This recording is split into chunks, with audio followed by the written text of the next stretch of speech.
वंदे मातरम शुरू करेंगे।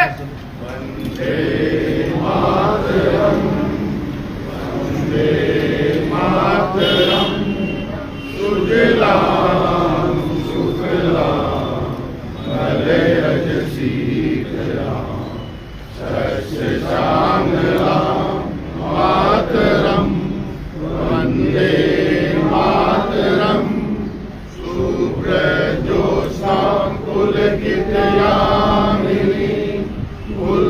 कुसुमिता द्रुमदल शोभिनी सुभाषिनी सुमधुर भाषिनी सुखदां वरदां मातरम, वंदे मातरम, वंदे मातरम।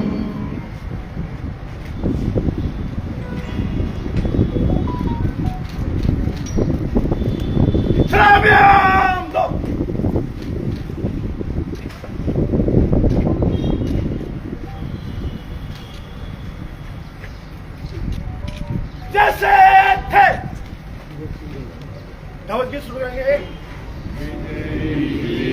तिरंगा प्यारा झंडा ऊंचा रहे हमारा, सदा शक्ति सरसाने वाला, प्रेम सुधा बरसाने वाला, वीरों को हर्षाने वाला, मातृभूमि का तन मन सारा, झंडा ऊंचा रहे हमारा, शान न इसकी जाने पाए, चाहे जान भले ही जाए, विश्व शांति करके दिखलाए, तब होए प्रण पूर्ण हमारा, झंडा ऊंचा रहे हमारा, विजयी विश्व तिरंगा प्यारा, झंडा ऊंचा रहे हमारा।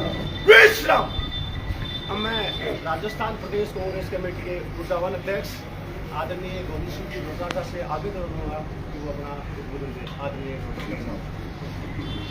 आज के इस स्वतंत्रता दिवस के पावन पर्व पर हमारे प्रदेश कांग्रेस कमेटी में झंडारोहण के इस शुभ अवसर पर हमारे बीच में हमारे पूर्व मुख्यमंत्री आदरणीय अशोक गहलोत साहब, हमारे नेता प्रतिपक्ष सम्मानीय टीकाराम जूली साहब, सभी सम्मानित प्रदेश कांग्रेस कमेटी के पदाधिकारीगण, विधायकगण, सभी कांग्रेस के कार्यकर्तागण, सबको प्रदेश कांग्रेस कमेटी के अध्यक्ष के नाते सभी कांग्रेस कार्यकर्ताओं और पूरे प्रदेशवासियों को सबको बहुत बहुत इस स्वतंत्रता दिवस की हार्दिक शुभकामनाएं, बहुत बहुत बधाई।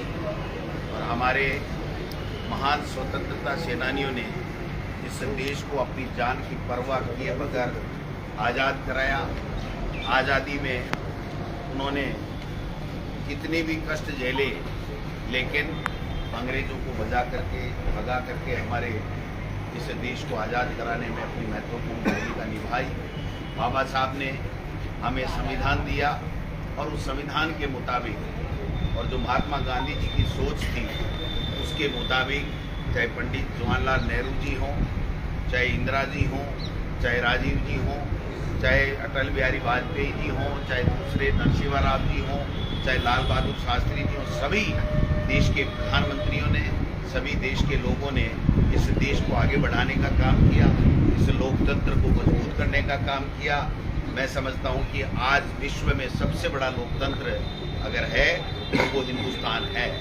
लेकिन निश्चित रूप से कुछ समय बाद से, जब से देश के प्रधानमंत्री आदरणीय नरेंद्र मोदी जी बने हैं, तब से संविधान के ऊपर खतरा मंडराने लगा है। हमारी बोलने की आज़ादी को छीना जा रहा है, हमारे काम करने की आज़ादी को छीना जा रहा है।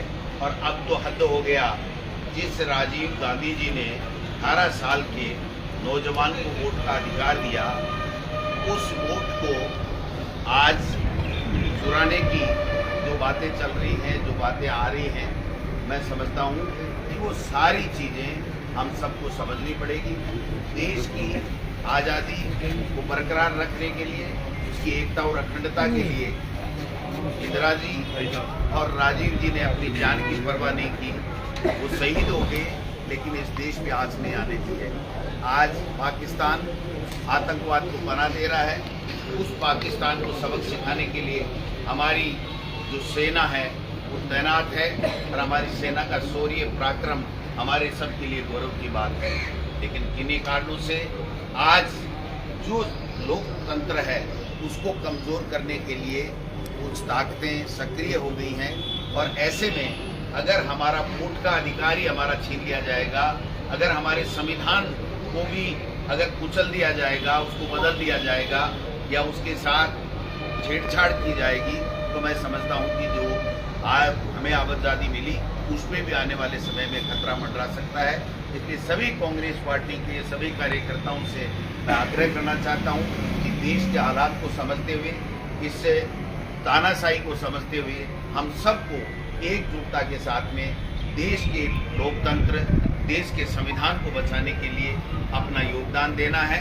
इसके लिए हाल ही में कांग्रेस पार्टी जन जागरण अभियान अपनाने जा रही है और मैं समझता हूं कि अगले महीने में हम लोग हमारे वोट का जो अधिकार है उसको सुरक्षित रखने की एक जो मुहिम चला रहे हैं, जो अभियान चला रहे हैं, उसमें हम सबको बढ़ चढ़ करके भाग लेना है। जहां भी जरूरत पड़े वहां पर इस देश की एकता अखंडता के लिए, इस देश के लिए, इस संविधान के लिए, इस लोकतंत्र के लिए हमको कहीं पीछे नहीं रहना है। इन्हीं शब्दों के साथ आज सब आए हैं, सभी को बहुत बहुत बधाई और शुभकामनाएं। हमारे मीडिया के बंधुओं को बहुत बहुत बधाई और शुभकामनाएं। पूरे प्रदेश और देशवासियों को इस पावन पर्व की स्वतंत्रता दिवस की बहुत बहुत बधाई और शुभकामनाएं देना चाहता हूँ। धन्यवाद। जय हिंद, जय भारत। सावधान! राष्ट्रगान सुनाएंगे।